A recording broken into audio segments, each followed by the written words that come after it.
Ya, bueno, buenas tardes a todos, gracias por venir. A ver, para el seminario nos han pedido varias cosas. Uno, que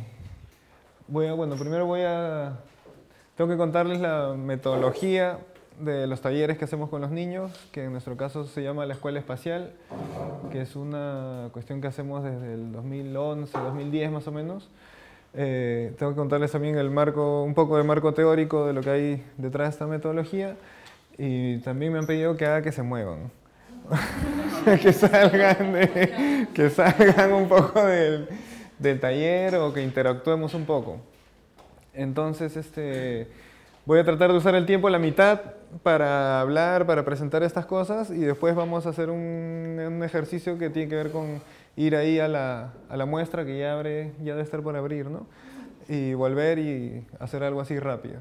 ¿Ya? Pero primero vamos a hablar algunos conceptos y, bueno, vamos conversando. Voy a tratar de hacerlo esto un poco rápido, pero es para poder entender lo que viene después.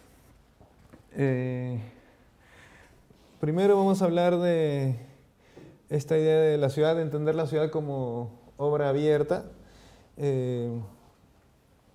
Y vamos a reflexionar un poco sobre el origen de la ciudad. No sé, no todos son arquitectos, ¿no?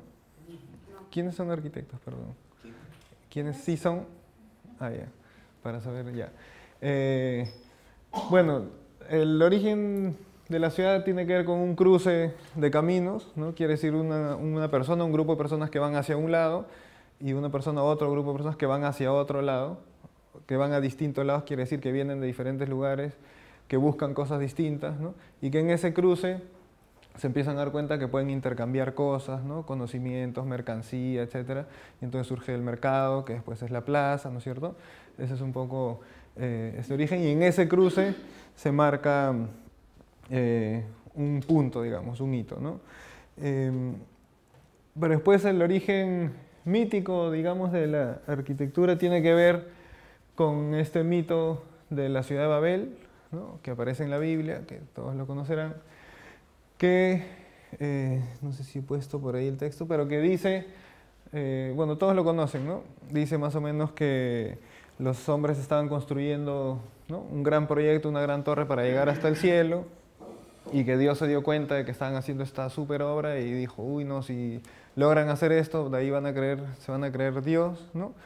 Y entonces tengo que impedir que este proyecto triunfe, ¿no? Entonces lo que hace es hacer que todos los constructores del proyecto empiecen a hablar lenguajes distintos, ¿no?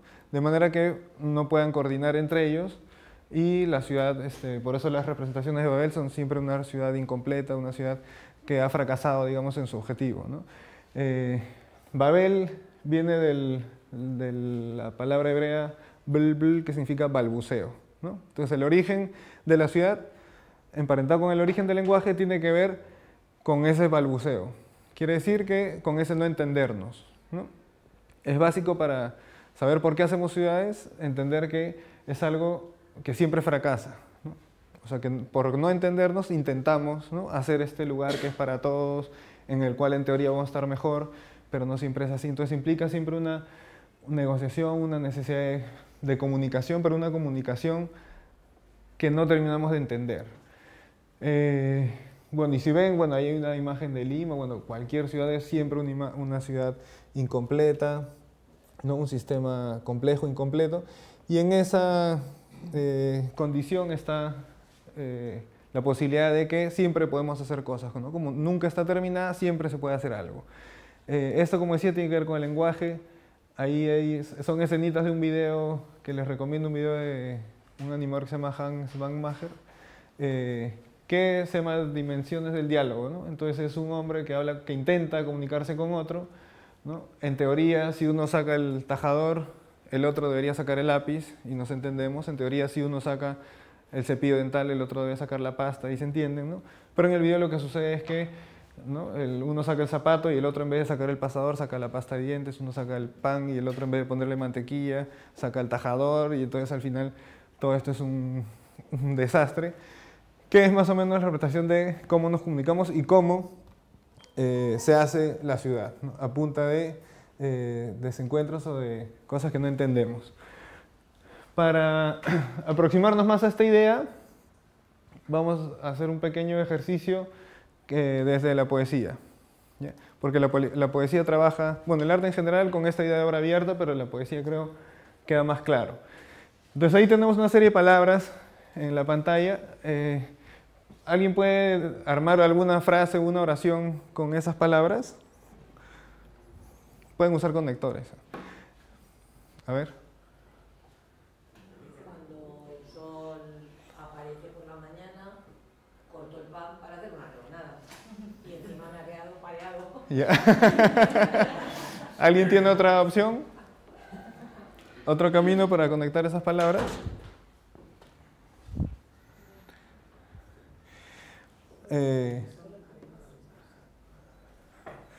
No es tan difícil, está cantado lo que dijo, ¿no es cierto? El lenguaje en prosa funciona de esa manera. Vemos cosas sueltas y amarramos el sol con la mañana, con el aparecer, obviamente tienen que ver, ¿no? Amarramos el pan con la rebanada que se corta, etc. Y armo una frase que es casi como lo has dicho, ¿no? Aparece el sol en la mañana y corto una rebanada de pan. O alguna variante similar, ¿no? Pero están las palabras asociadas más o menos de la misma manera. Eso es el lenguaje en prosa, el lenguaje que usamos para comunicarnos, ¿no? Que está en el periódico, en el libro, el lenguaje que se usa para que el otro me entienda lo que quiero decirle y haga eso que le quiero decir y no otra cosa, ¿no es cierto? Pero la poesía funciona un poco de otra manera. En poesía se puede amarrar la palabra de diferentes maneras, combinarla de distintas formas y podríamos decir, por ejemplo, una rebanada del sol corta el pan de la mañana que aparece, ¿no? ¿Qué es una rebanada del sol? No existe, digamos, ¿no? O sea, no es concreta. Pero es una metáfora. Exactamente, es una metáfora, ¿no? Una metáfora, metáfora creo que la palabra viene del griego metaforein, que quiere decir aproximar, quiere decir transporte, ¿no? O sea, juntar dos cosas que están alejadas, unirlas, ¿no? Para generar un nuevo sentido. Entonces, claro, la gente siempre se queja cuando no le gusta leer poesía, no, es que no la entiendo, decimos, ¿no es cierto? Pero justamente la gracia de la poesía es que no se entiende, porque no te están queriendo comunicar nada. Simplemente están queriendo evocar alguna imagen, ¿no? Y lo interesante de esto es que implica la participación del lector, en este caso, si lo trasladamos a arquitectura, del usuario, si lo trasladamos al arte, del que observa, ¿no? Porque uno tiene que trabajar y juntar esas palabras que están ahí con, no sé, tus recuerdos, lo que tengas tú en la cabeza, y te evoca algo, ¿no? Te provoca simplemente algo, pero no te comunica, ¿no? Aquí hay un videíto. Ah, pero no tenemos sonido. A ver. No.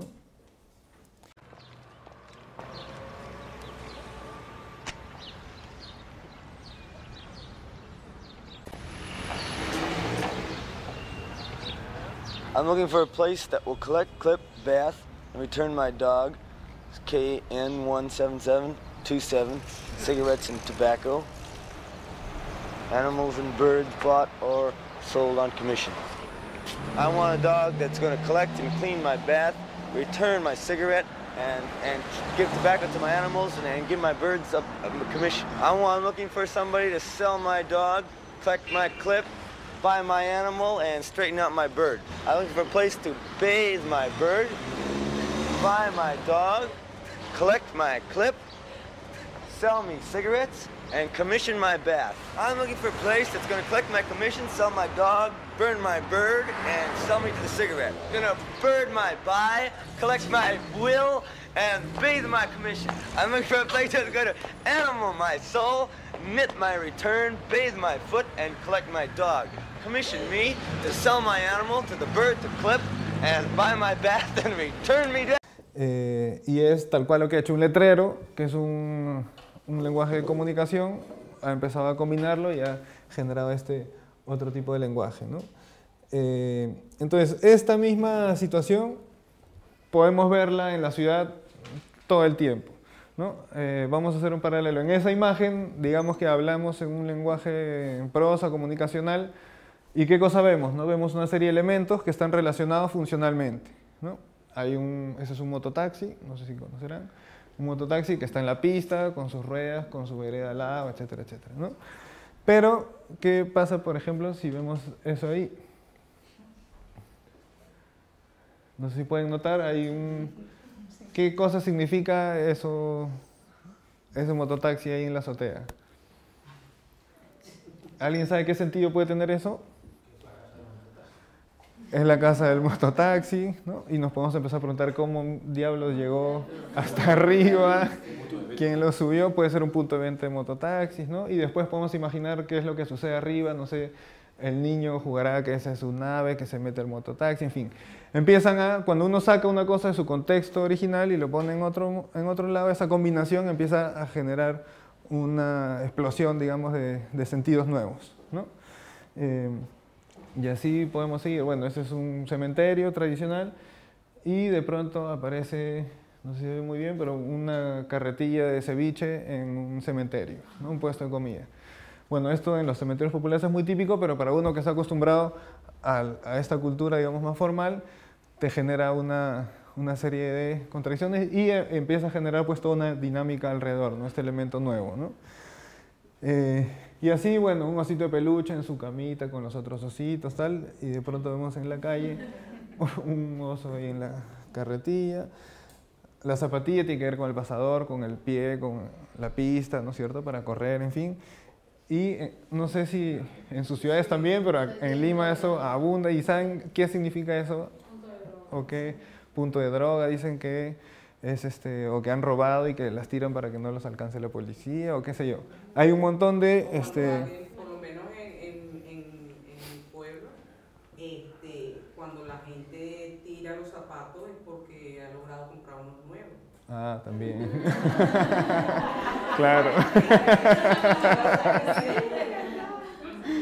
Claro, como un símbolo, digamos, de que he progresado, ¿no? Entonces empieza a aparecer, ¿no?, un valor simbólico, ¿no es cierto?, en estos objetos que dentro de su contexto habitual son cualquier cosa, ¿no? Cuando se descontextualizan. ¿No? Este señor, por ejemplo, busca el lado comercial de esa descontextualización, entonces en el paradero del tren eléctrico, su llama y su caballo, cosa rara, la gente se empieza a tomar fotos ahí y tal, ¿no? Bueno, esta es una tina normal y en Lima existe, este es el paradero tina, es un paradero de buses, ¿no? Porque a la gente le llama la atención este elemento ahí y se ha convertido en un hito, digamos, en el barrio, ¿no? Entonces, esta es una frase de Lautréamont, que es uno de los fundadores de la poesía moderna, ¿no?, que dice: la belleza es el encuentro fortuito de una máquina de coser y un paraguas sobre una mesa de disección. O sea,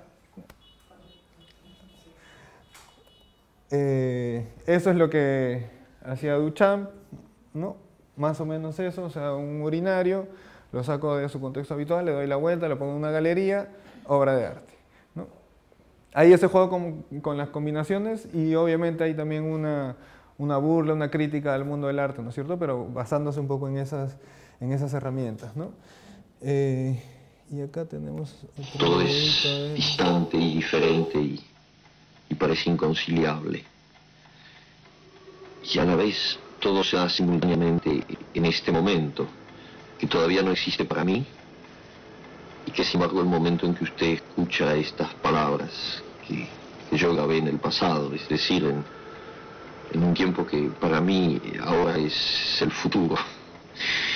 Juegos de la imaginación, dirá el señor sensato, que nunca falta entre los locos, como si eso fuera a decir algo, como si supiéramos lo que es un juego en el fondo y sobre todo lo que es la imaginación. Aquí, por ejemplo, esta cantidad de carteles, de afiches que se van amontonando. En general la gente pasa y mira el último, el que está pegado encima. Yo no sé, para mí es algo así como una pared llena de carteles, tiene algo siempre de mensaje, es como una especie de poema anónimo, porque ha sido hecho por todos, por montones de pegadores de carteles que fueron superponiendo palabras, que fueron acumulando imágenes y luego algunas caen y otras quedan y los colores se van combinando. Y ahí arriba, por ejemplo, hay un verdadero cuadro que se va a seguir perfeccionando todavía, porque cuando ese cartel se caiga en pedazos va a ser todavía más hermoso. Pero este tipo de cosas lo que me da a mí, lo que siempre me dio cuando yo aprendí lo que es caminar verdaderamente y perderse en una ciudad, es sobre todo signos. Además de eso que yo llamo el poema anónimo, por darle un nombre, es que ese poema tiene un sentido, hay palabras, hay cosas que continuamente te echan hacia adelante o te echan hacia atrás. Por ejemplo, aquí, por pura casualidad, ese cartel de ahí, Dillinger. Bueno, Dillinger para mí es irme inmediatamente 30 o 35 años atrás, en Buenos Aires, cuando en los diarios se hablaba todo el tiempo del verdadero Dillinger, no de este actor que lo representa ahora. De aquel que era el enemigo público número 1 en Estados Unidos y que se lo buscaba por todos lados. Ahora, eso crea como una especie de coágulo, porque ahora yo sigo caminando, andando, pero creo que durante mucho rato voy a estar viviendo todavía 30 años atrás, lo cual supone todo un juego de recuerdos, de sentimientos. Entonces ahí Cortázar dice dos cosas clave, ¿no? Primero dice que cuando ese cartel se termine de caer en pedazos va a ser todavía más hermoso, ¿no? ¿Por qué? Porque va haciendo notar las capas que tiene detrás, ¿no? Y nosotros al superponer esas diferentes capas podemos empezar a tener más sentidos de cada uno de los signos que vamos uniendo, ¿no es cierto? Y he hablado de signos y de cómo uno cuando recorre la ciudad va siendo influenciado por esos signos, ¿no? Que van entrando y uno va reinterpretando. Entonces hay un juego con la memoria, ¿no? Esto nos hace pensar en la ciudad como ese palimpsesto, ¿no? Como esa serie de capas que se van superponiendo. Y este textito de Baudelaire, ¿no? Que dice, bueno, ahí lo pueden leer, que señala que, bueno, el ideal, ¿no? de la poesía moderna se encontraba en el transcurrir en las ciudades modernas, ¿no? Para ellos, para hacer poesía, bastaba con salir a la calle y empezar a leer estos signos, ¿no? Empezar a unirlos, y ahí estaba para ellos el punto más álgido de la creación poética. Entonces, bueno, en ciudades como Lima, ciudades latinoamericanas, donde hay este caos que desde cierto punto de vista puede ser muy feo, desde este otro punto de vista puede ser muy atractivo y muy estimulante, ¿no? Aquí, por ejemplo, hemos hecho un ejercicio para ver cómo esto que la poesía hace con el lenguaje lo hace también la arquitectura con los espacios, ¿no? Ya no jugando con las palabras, sino con otro tipo de signos que pueden ser objetos, que pueden ser situaciones, personajes, textos en la ciudad, etc., ¿no? Entonces es un ejercicio muy sencillo, un sofá que está en su sala, ¿no es cierto?, en su contexto habitual, en lenguaje comunicacional, en prosa, como he dicho. Lo extraemos de ahí y lo sacamos a la calle a ver qué cosa sucede, ¿no? Entonces lo podemos llevar por ahí, lo empezamos a poner en algún lugar y vamos a ver qué cosa sucede, ¿no? Entonces lo ponemos ahí y de pronto no pasa nada, ¿no? Pero si empieza a encontrar un cierto orden, un cierto ritmo, una cierta ubicación adecuada, puede empezar a generar, o que pase desapercibido, o que genere, ¿no? Que de pronto la gente se empieza a sentar, ¿no? Empieza a interactuar, ¿no? O que los niños empiezan a tomarlo como un elemento que en esa disonancia genera algo nuevo, ¿no? O aquí, por ejemplo, lo metemos en este espacio de juego para niños, ¿no? Que es un espacio que está programado, que tiene una secuencia, unos usos. De pronto metes un sofá y empieza a suceder algo, ¿no? Como pueden apreciar, ¿no? Se convierte en juego, en algún elemento que genera una disonancia, ¿no? Entonces, esto de alguna manera nos va indicando cómo para transformar un espacio no es necesario construir de repente un proyecto, sino meter un mínimo elemento que genere una cierta disonancia. No es tirar cualquier cosa, sino que encuentre su lugar adecuado, y esto puede generar algún tipo de transformación, ¿no? Así como podemos introducir objetos, podemos también introducir acciones, por ejemplo. En este caso es un tipo X que se pone a recitar un poema en medio del juego para niños, y entonces genera, ¿no?, que todo se detiene, y se genera, bueno, una conversación, una interrogante, ¿no?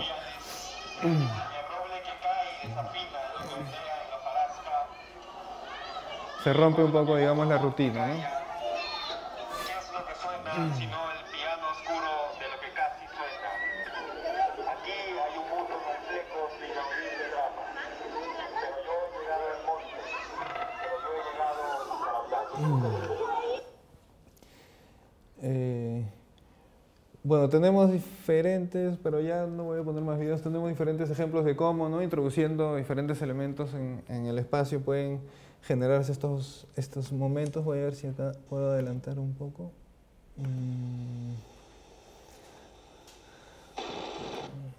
No puedo adelantarlo. Esto les recomiendo que lo vean nomás en YouTube. Se llama Lima en un árbol. Es supuestamente la primera intervención urbana ecológica que se hace en la ciudad.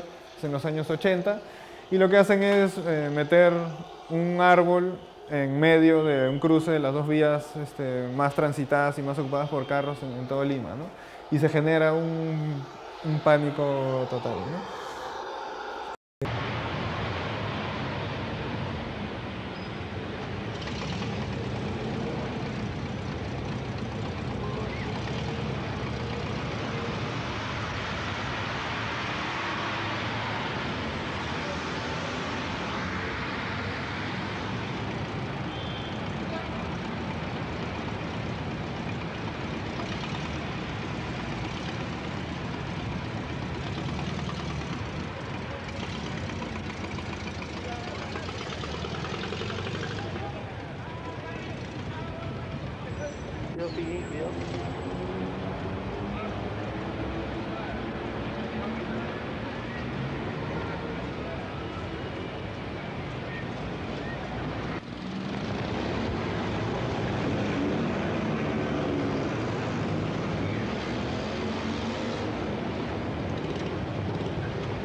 Esto, bueno, así como en poesía, en el cine también hay una noción mucho más clara, la tienen ellos que nosotros los arquitectos, de lo que es una obra abierta. Wim Wenders, por ejemplo, este director alemán, dice que esto, ¿no? Únicamente las películas que dejan sitio para los agujeros entre las imágenes son las que explican una historia. Estoy convencido de una historia solo cobra vida en la cabeza de quien la ve o la escucha. El otro tipo de películas, los sistemas cerrados, se limitan a fingir que cuentan una historia. Siguen la receta de la narración, pero sus ingresos son insípidos. ¿Qué quiere decir? No sé si habrán visto algunas películas de este director. Bueno, es como que va contando pedazos de historia, entonces uno se ve obligado a intervenir, reconstruir, ¿no es cierto?, jugar con los tiempos, etc. Entonces, creo que eso es un poco, cuando hablamos de procesos participativos, de cómo nosotros podemos lograr la participación, no solamente consultando cosas, sino haciendo que sean partícipes de esta manera, ¿no?, creativa, ¿no?, volviendo a juntar cosas que probablemente han dejado vacíos entre ellas, ¿no? Entonces, bueno, este es texto de parte de un discurso que da Wim Wenders en una universidad, una facultad de arquitectura, que no solamente tenemos que pensar en construir cosas, sino en los espacios vacíos que dejamos en eso. Cuando vimos el primer ejercicio de las palabras del sol y el aparecer, vieron que no solamente es que las junta de manera distinta, sino que también generan espacios entre las palabras, ¿no? Esos silencios son básicos para dejar espacio para la participación, digamos, ¿no? Esto, ¿no?, que hacer espacio no solo es hacerlo y construirlo, sino también dejar espacio para que el otro pueda intervenir y participar, ¿no?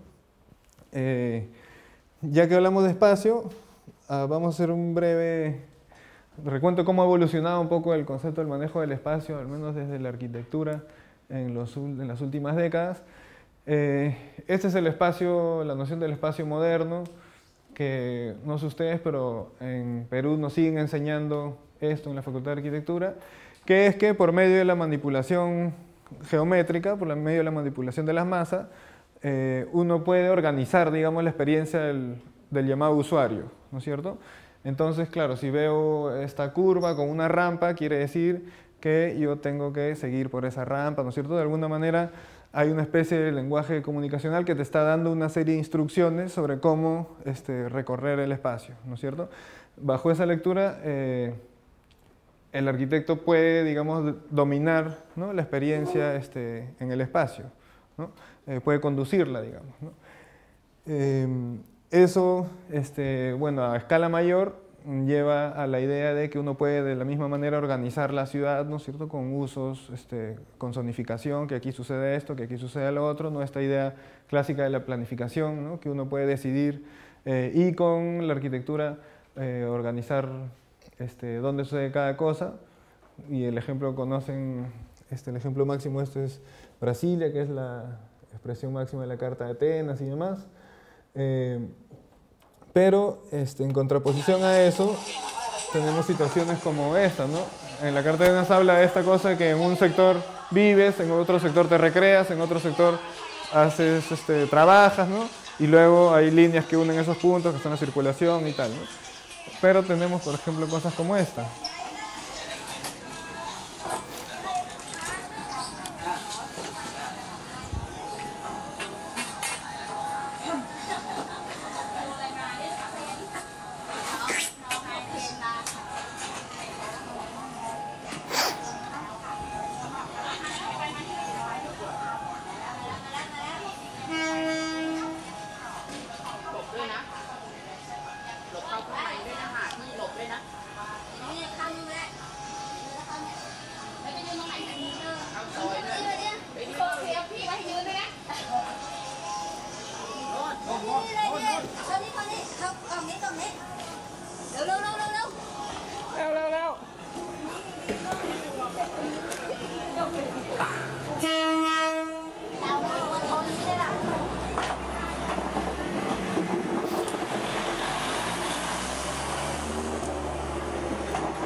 No pasó nada, ¿no?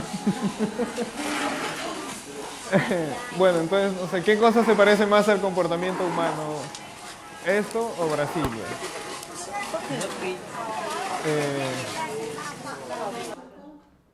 Esto creo que es en Vietnam. En Vietnam, creo. Por ahí tengo el dato, luego te lo puedo dar. Claro, seguramente hay condiciones ahí de insalubridad y de problemas, pero hay esta cosa, ¿no?, de la adaptabilidad que es súper interesante, ¿no? Que no tenía pues la visión anterior de la que estábamos hablando, ¿no? Entonces, bueno, de esto se dan cuenta más o menos por los años 50, ¿no?, los que hacen la crítica a todo el movimiento moderno, y con el existencialismo, la fenomenología y tal, aparecen autores, ¿no?, como Aldo Van Eyck, que empiezan a hablar de que ya no es el arquitecto el que va a dirigir la experiencia del usuario, ¿no es cierto?, el que va a controlar el sentido, ¿no?, y el significado de los espacios, sino que habla de este concepto de generar marcos de la experiencia, ¿no? ¿Qué quiere decir? Que el arquitecto hace, en este caso, ¿no?, estas formas geométricas muy libres que no, de por sí no dicen nada, ¿no?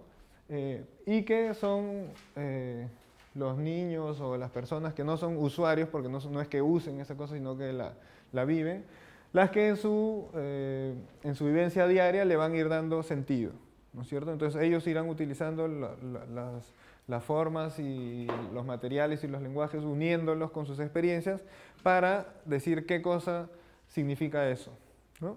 Se le va a dar un sentido existencial, ¿no? Y ahí aparece el concepto del habitar, ¿no es cierto?, que no es usar como un objeto que se usa y sigues instrucciones, sino que tú participas, le das sentido, ¿no? Y entonces lo habitas, ¿no? Tiene que ver mucho con la identidad, ¿no es cierto? Entonces ahí se rompe la idea de que un mismo objeto, un mismo objeto puesto en un lugar distinto, obviamente va a generar cosas nuevas, ¿no es cierto?, de acuerdo a la identidad de cada lugar, ¿no? Entonces los planos urbanos, digamos, ya no son estas cosas tan ordenadas, ¿no?, como la Carta de Atenas, sino que se parecen más a estas, no sé, como estas, bueno, en el arte también, ¿no?, el expresionismo, estas estructuras de racimo, y empiezan a aparecer la idea del valor del concepto de espacio residual, ¿no es cierto? Bueno, ustedes, pero nosotros en la Facultad de Arquitectura, si hacemos un proyecto y hay un espacio residual, estamos jalados, ¿no? O sea, un espacio que está fuera del control, eso está muy mal, ¿no? Pero en la realidad es en esos espacios que están fuera del control del arquitecto donde aparece la posibilidad de que uno haga sus cosas, ¿no? No sé, acuérdense, no sé, los primeros besos con sus enamoradas o sus enamorados han sido seguramente debajo de la escalerita del edificio, no sé qué, en esos espacios residuales donde uno puede empezar a inventarse cosas, ¿no es cierto?, y salir de esos espacios que están controlados, ¿no? Entonces, bueno, esto sigue evolucionando y a partir de los 70 ya diversos actores empiezan a hablar de esta noción del espacio como evento. Que ahí pueden ir leyendo, ¿no? El evento es ese sitio del momento de erosión, de ruptura, de crítica, de problematización del espacio. Este es, bueno, el Educatorium de Culjas, ¿no?, que es un edificio muy conocido porque tiene este pliegue, ¿no? Y de pronto suceden cosas.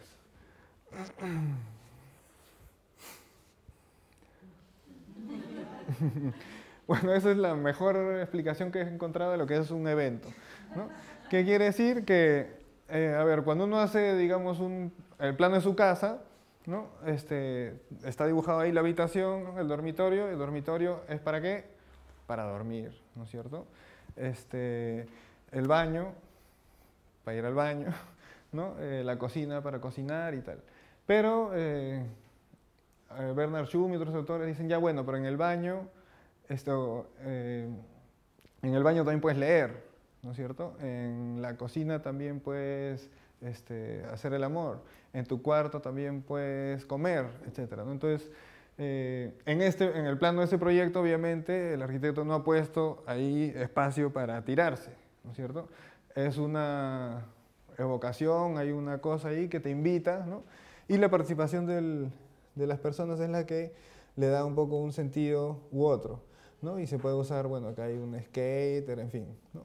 Se puede usar para diferentes cosas, ¿no? Entonces, este tipo de gestos que implican, ¿no?, dejar de controlar son los que dan oportunidad, bueno, el tema que nos interesa, que los niños puedan ser partícipes de los lugares, ¿no? De los lugares que construimos.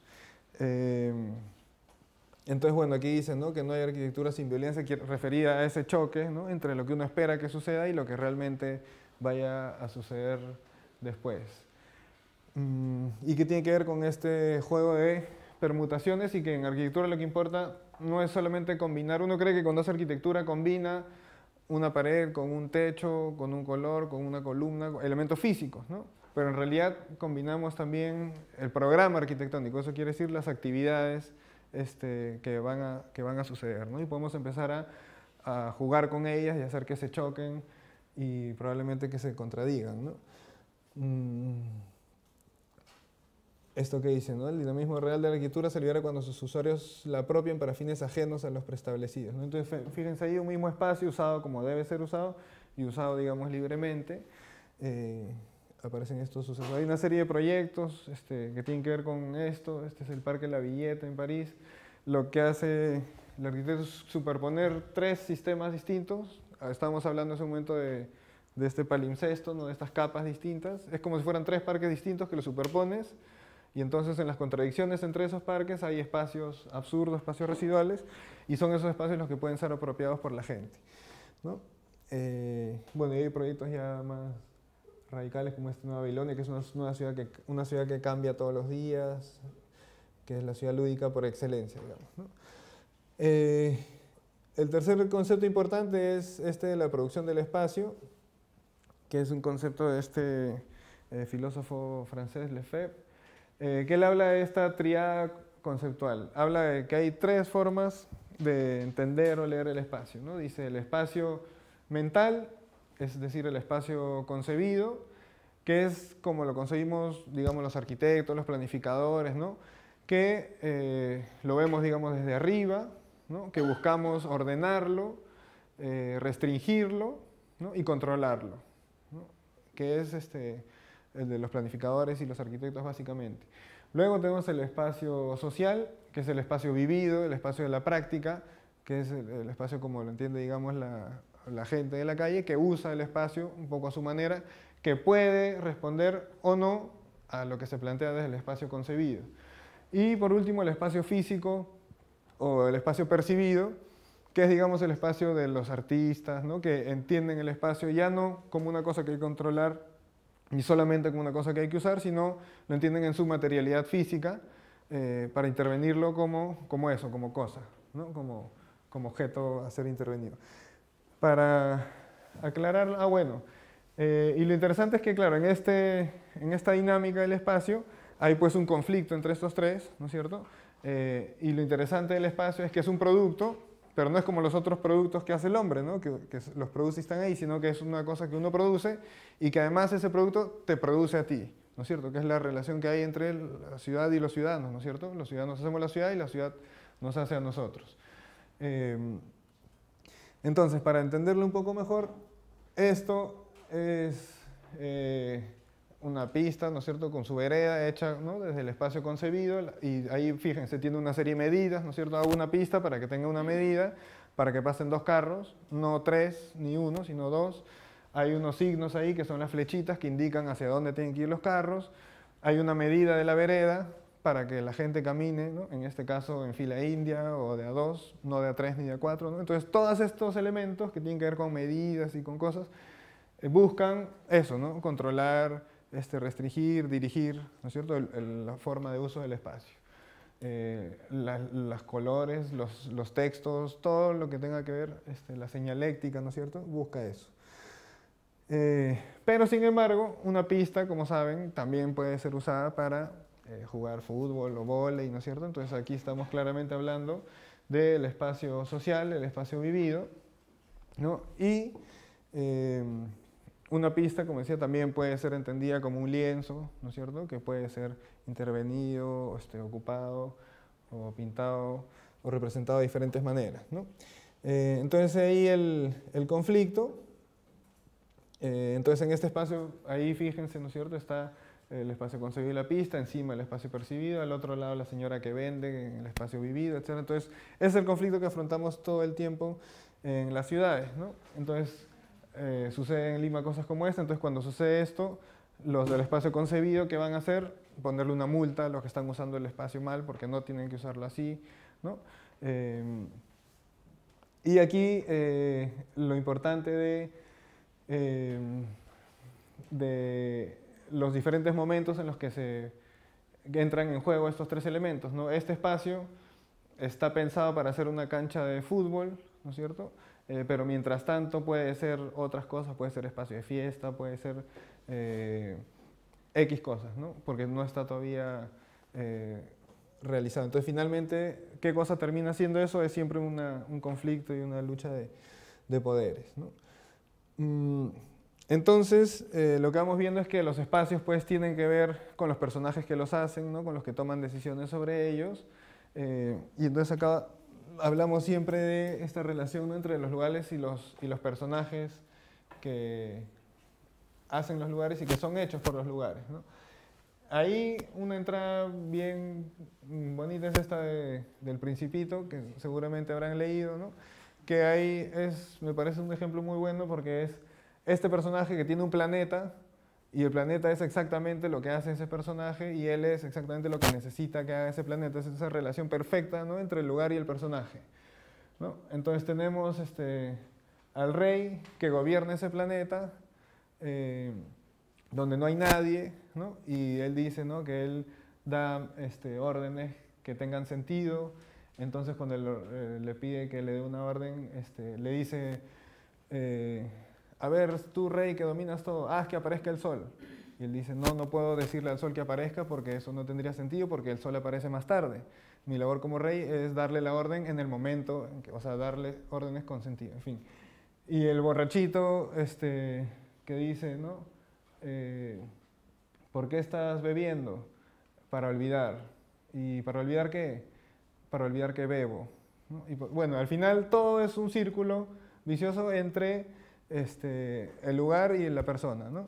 Entonces, eso creo que si lo tenemos en cuenta cuando hablamos de los lugares en la ciudad, nos va a abrir algunas otras lecturas, ¿no? Bueno, hay personajes, no sé si conocerán al Chavo del Ocho.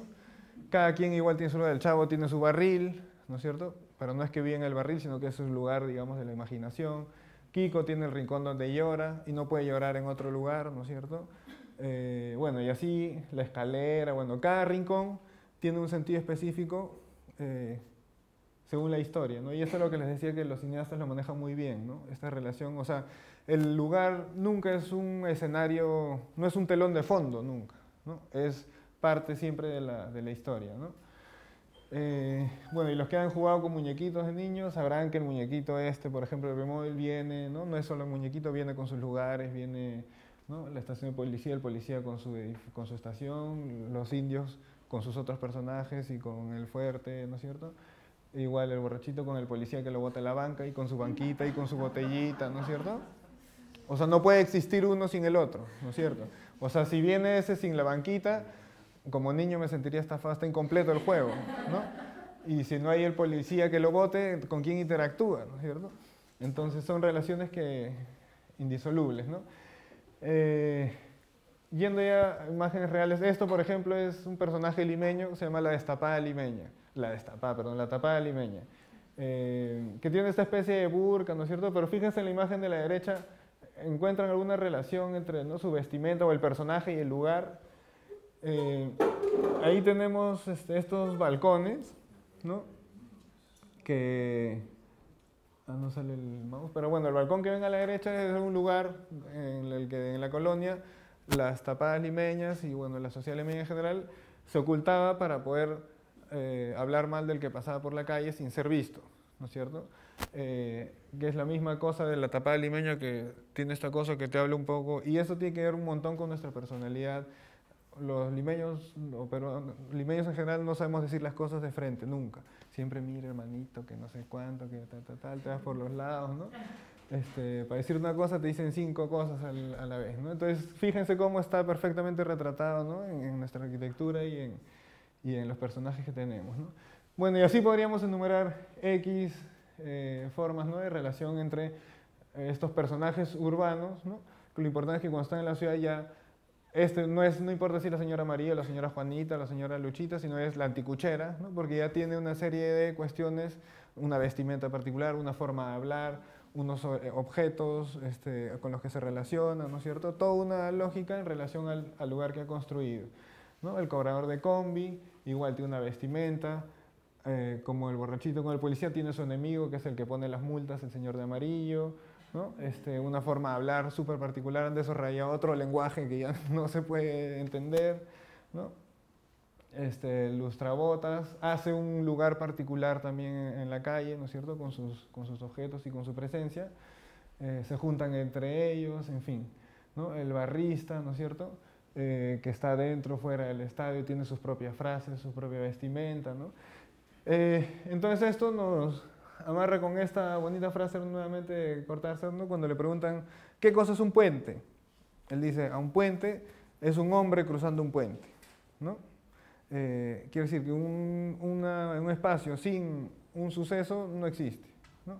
Todo espacio es una situación que se da en el espacio, y esa situación tiene que ver con algún personaje que le está haciendo, y ese personaje tiene que ver con algún otro personaje, ¿no? Entonces de esa manera podemos empezar a entender o a diagnosticar mucho mejor la ciudad, ¿no? Entonces, en toda esta lógica de espacio mental, concebido, social, con personajes, lugares que se van entrecruzando y tal, nos queda clarísimo, y con esta cosa de que la ciudad es una obra abierta, incompleta, destinada al fracaso, que se tiene que hacer y rehacer y tal, nos queda clarísimo que la ciudad es básicamente un conflicto, pero que ese conflicto, para el trabajo que hacemos, es totalmente positivo, ¿no es cierto? En muchos casos, cuando uno va a un lugar, lo que tiene que hacer, más que resolver los conflictos, es desatarlos, ¿no? Y si logras desatar esos conflictos, vas a empezar a mirar todas las cosas que están por debajo de ese palimpsesto que es la ciudad, ¿no? Ir escarbando y rascando estos papeles para que aparezca la ciudad en su esencia verdadera, ¿no? Y ahí, como pueden ver, no puede entenderse lo urbano como algo acabado, ¿no? Sino como espacio de conflicto, de enfrentamiento, de espacio de lo imprevisible, del desequilibrio, donde todo se arma y se desarma, ¿no? Etcétera, etcétera. Ahí lo pueden ver, ¿no? La experiencia urbana es accidentada y contradictoria, ¿no? Ahí es donde se movilizan las diferencias, donde, bueno, el valor de lo urbano entonces es este conflicto, ¿no? Esto es lo que ya les mencioné, ¿no? Que un espacio, bueno, acá se resume mejor, ¿no? Esta es la pregunta que hace Lefebvre en el libro La producción del espacio. ¿El espacio es algo o es alguien? No se puede decir, es como preguntar qué cosa es primero, el huevo o la gallina, ¿no? Es algo, pero ese algo alguien lo ha hecho, y ese alguien ha sido producido por ese espacio, ¿no? Y ese espacio lo ha hecho este alguien, en fin, ¿no? Y el último concepto que tiene que ver con todo esto es esto de los imaginarios urbanos, que tiene que ver con que la ciudad no es esa cosa tangible que vemos, sino que hay una ciudad imaginada en el interior de cada uno, y que hay muchas ciudades diversas en la cabeza de cada quien, y que tiene que ver con nuestros deseos. Esto es lo que mostraba ahora en la mañana en la charla, ¿no?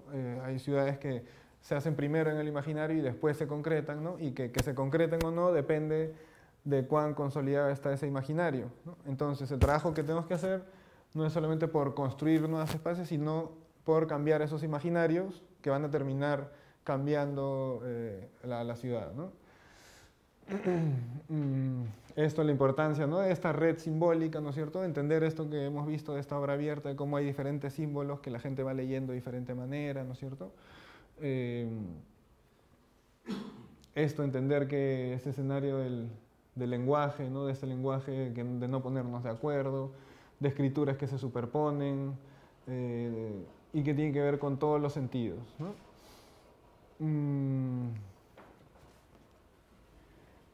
Bien, entonces, con estos conceptos nos quedan 25 a las 6, ¿no? Ya, entonces, vamos a aprovechar este tiempo que nos queda para, bueno, con esto que hemos venido hablando, no sé si alguien tiene algún comentario, alguna duda sobre lo que hemos hablado, podemos aprovechar, y si no, les cuento un poco de qué trata el ejercicio.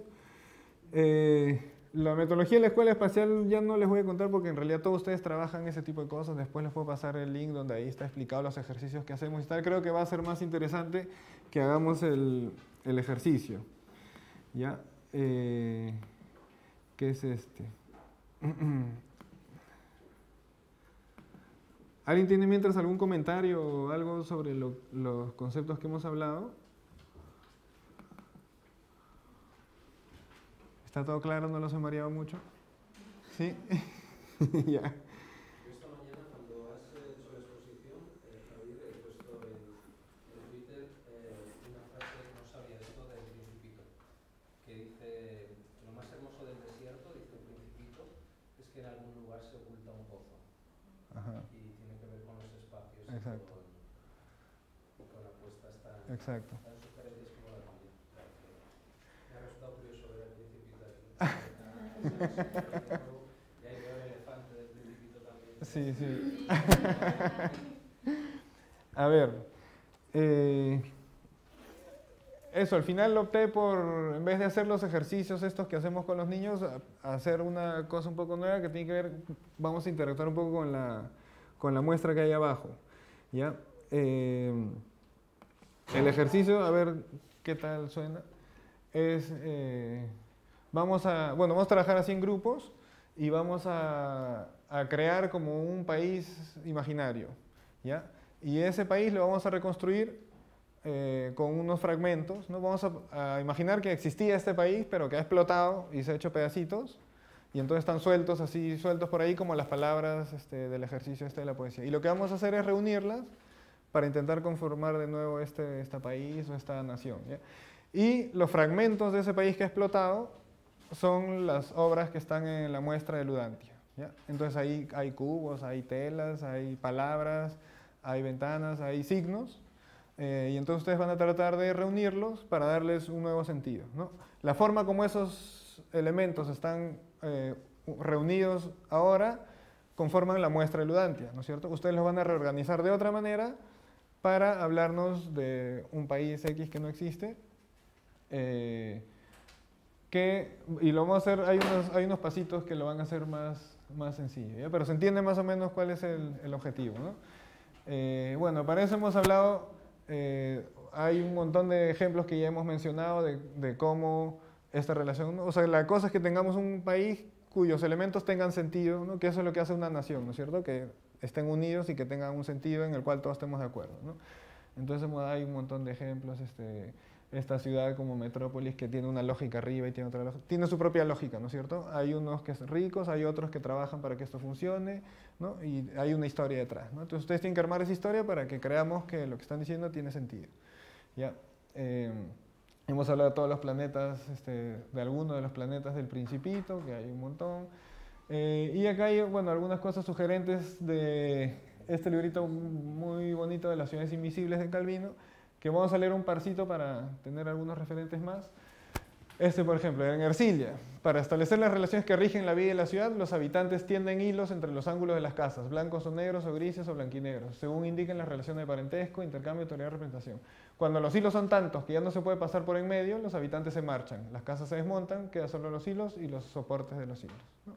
Es un pequeño textito que nos da idea de todo un funcionamiento y toda una lógica y todo un simbolismo en la ciudad, ¿no? Ahí, si viajando por el territorio de Siria encuentras las ruinas de las ciudades abandonadas, sin los muros que no duran, sin los huesos de los muertos que el viento hace rodar, telarañas de relaciones intrincadas que buscan una forma, ¿no? Es como que las relaciones humanas están materializadas con hilos, ¿no?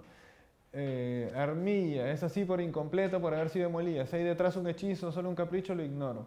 El hecho es que no tiene paredes, ni techos, ni pavimentos, no tiene nada que la haga parecer una ciudad, excepto las tuberías de agua que suben verticales donde deberían estar las casas.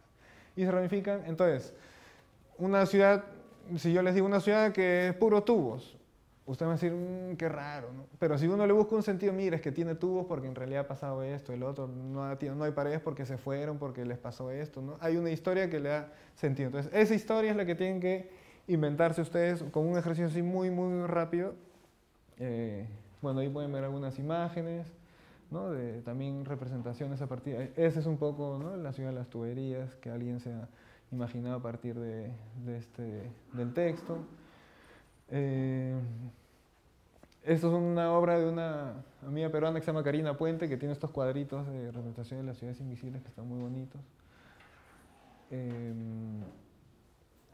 Una ciudad que es un barco, una ciudad que está hecha con sombrillas, bueno, y tienen otros ejemplos ya en la arquitectura de esta ciudad que está dentro de un muro, ¿no? Y que los que están dentro del muro tienen una forma de vivir, los que están afuera otra, entonces se genera un conflicto entre ellos, en fin, ¿no? Una ciudad, un muro, un monumento que ocupa todo el mundo, una ciudad que se enchufa, una ciudad que se mueve, que camina, una ciudad que se abre y se cierra, en fin.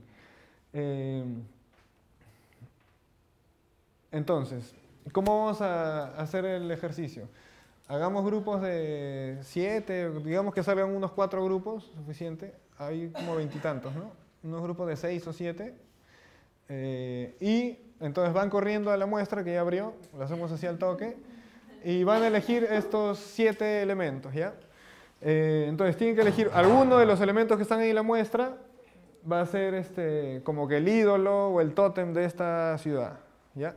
Otro, alguna situación que vean por ahí o algún texto o alguna cosa, tienen que decir que es un evento histórico, ¿no? O sea, o que representa un evento histórico o que tiene relación con algún evento, no sé, con una fundación, con una guerra, con una X cosas, ¿no?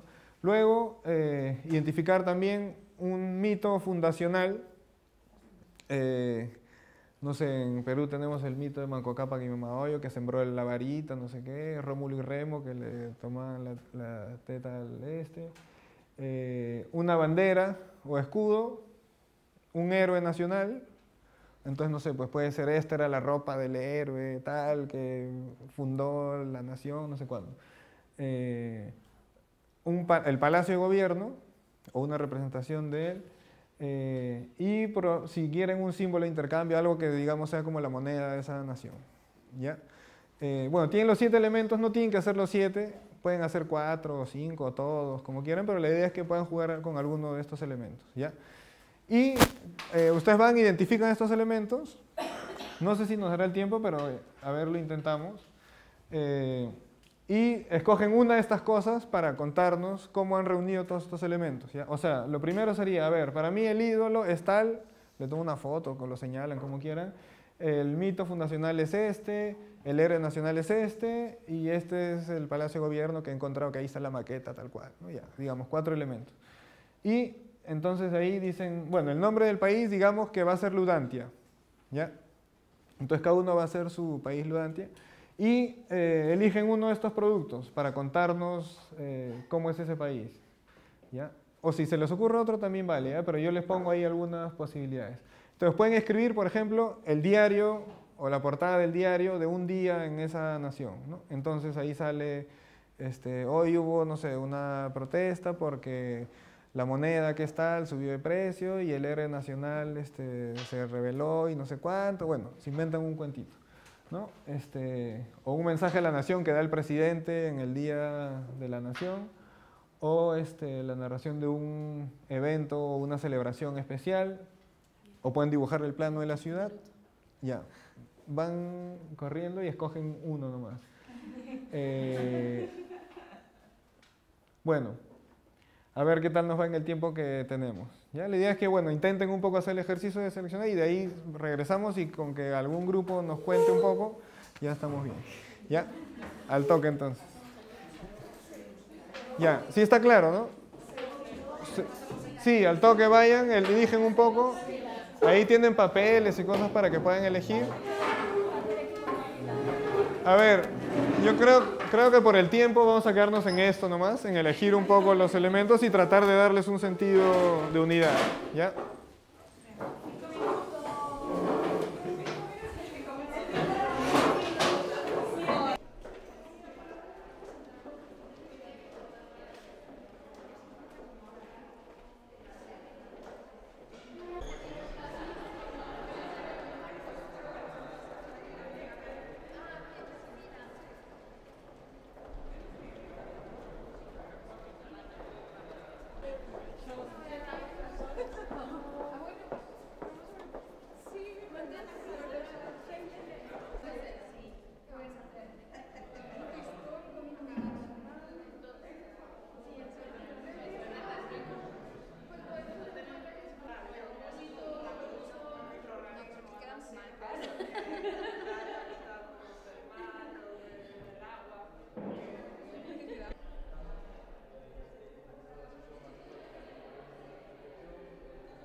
tomes con esta, pero con otra también, con cualquier, con este y con esa, es que esta está rota, va a salir mala, pero no importa. Tengo muy poca batería, pero Bueno, que salga de... ¿Cómo dijeron?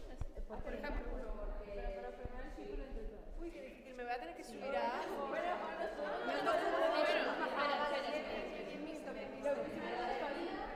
A ver, ¿estáis ya ahí? A la de una, a la de dos. Ahí está. A ver, y ahora con otro móvil.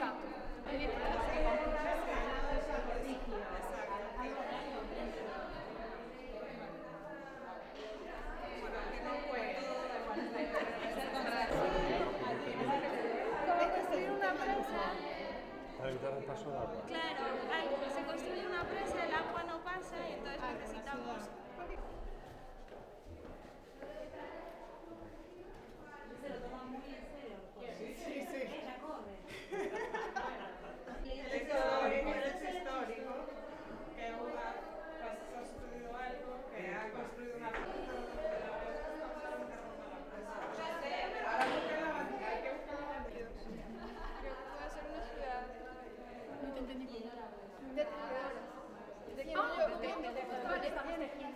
Tejiendo redes, tejiendo redes.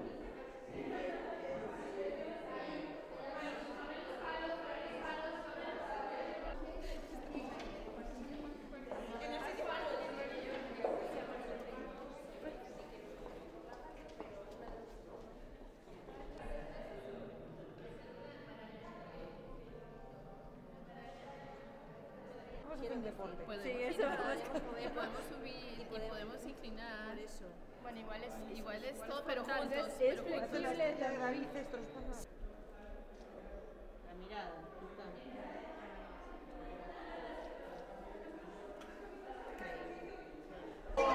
hay que voltear.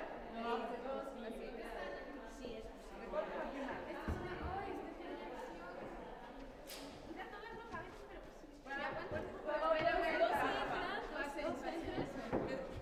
Voy a sacar una foto de que me pasa.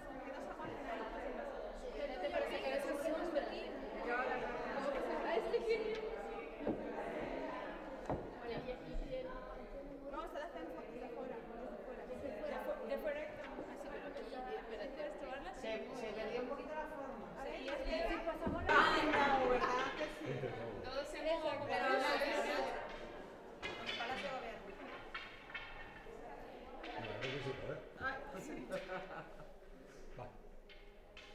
Claro, pero él tiene que estar claramente en el medio.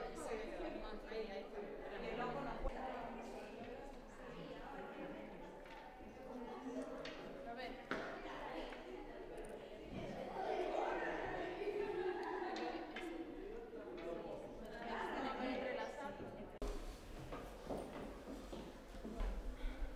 bueno, que no lo había hecho antes, ganan los primeros que lo hacen, ¿no?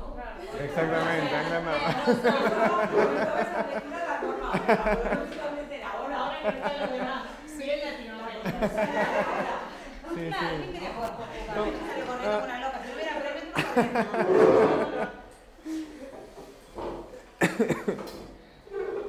Sí, los otros talleres todavía no han acabado tampoco, así que creo que unos 10 minutitos vamos a tener.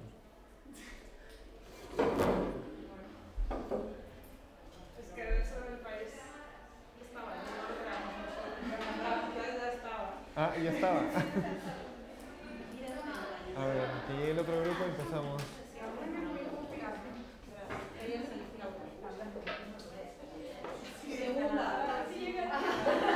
Segunda.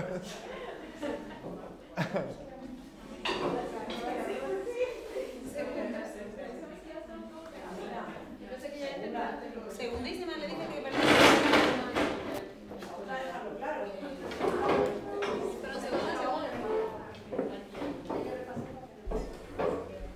Bueno, a ver. Bueno, el tiempo nos ha ganado un poco, pero bueno, la idea era que a partir de estas reflexiones y este ejercicio muy rápido podamos tener algunos elementos que les sirvan a ustedes para los trabajos que hacen, ¿no? Básicamente en esta idea de que los niños puedan leer las cosas de otra manera, ¿no? que puedan tomar algo que es de una forma leerlo de otra manera y volverlo a armar, digamos. Esto ya es armar y armar. Entonces, no sé, algunos pequeños comentarios a ver de cada grupo para ir cerrando sobre, bueno, qué elementos han identificado y bajo qué cuentos los han podido armar o rearmar. A ver, el grupo 1, el grupo ganador. Ahora sí hablamos. Pues, bueno, vale. Nuestro... Sí, puedes salir ahí para que le cuentes ¿Podemos a salir? todos. Afuera no, aquí adelante. Pues nuestro país se llama, hemos cambiado el nombre, de Medusantia, ahora se llama Medusantia, porque es un país que proviene de unos microorganismos que surgen debajo del agua. Entonces, bueno, la bola está transparente. Esto es el origen, no sé cómo se llama. El mito fundacional. El mito fundacional del país. Entonces,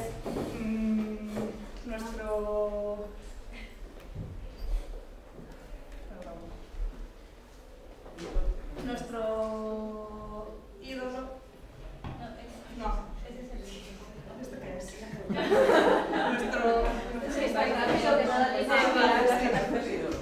El otro era como el evento que originaba. Vale, esto es el espacio. Vale, entonces nuestro país pues es de este tipo, como una medusa, ¿no? Es un país que es en el agua y Medusantia viene por el tema de la medusas. Entonces ha habido un hito histórico que ha sido que por alguna catástrofe natural o hecho que desconocemos se ha construido como una presa.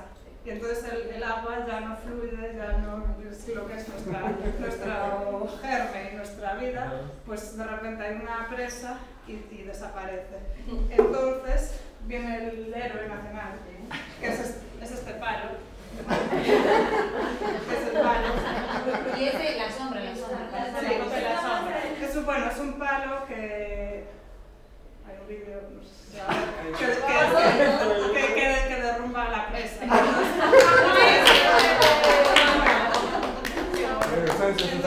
Sí, eso es nuestro ídolo, que bueno, que lo totemizamos de esta manera, con un ojo encima, que es así. Que es el palo con el ojo. Sí. Y entonces luego tenemos una moneda que son estos cubitos. Tenemos todo. Estos cubitos como si fueran cubitos de hielo que se deshacen en agua, o sea que eso sería como nuestro símbolo de intercambio. Y nuestro palacio del gobierno, no sabemos bien, pero tiene a nuestro ídolo, al tótem en medio, y está creado por una serie de cuerdas que muestran las interrelaciones entre la gente de nuestro país.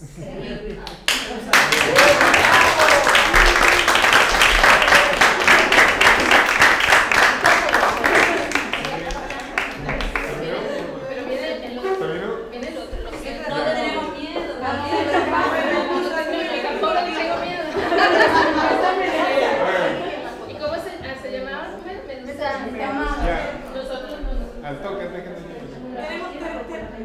Dale,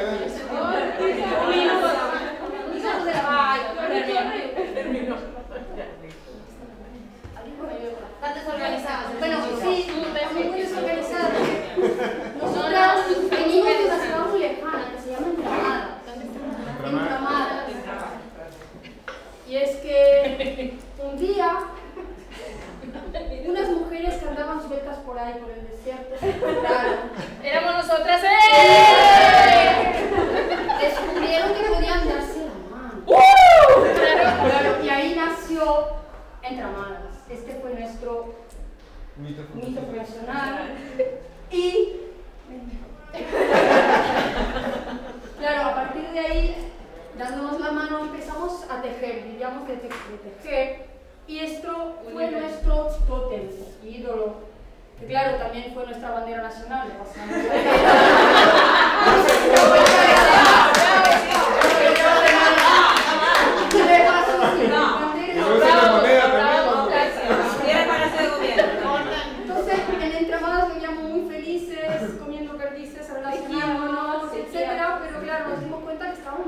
ciudades. Entonces ahí un día apareció nuestro héroe nacional. Tengo miedo. Es el paladino. Aparecieron dos héroes nacionales. A ver, vinieron estos seres con una bola de aire rodando y al principio intentamos que entramaran con nosotras, pero no quisieron entramar. Entonces vimos que se fueron rodando, no vayáis, entramaros con nosotras, no. Y se fueron rodando y de repente se fueron a tocar con los habitantes de y nos seguimos y por esto se convirtió en nuestro héroe nacional. Y por supuesto no tenemos palacio de gobierno porque no queremos, nos ocupamos. Y símbolo de intercambio moneda porque todo se hace por hilos y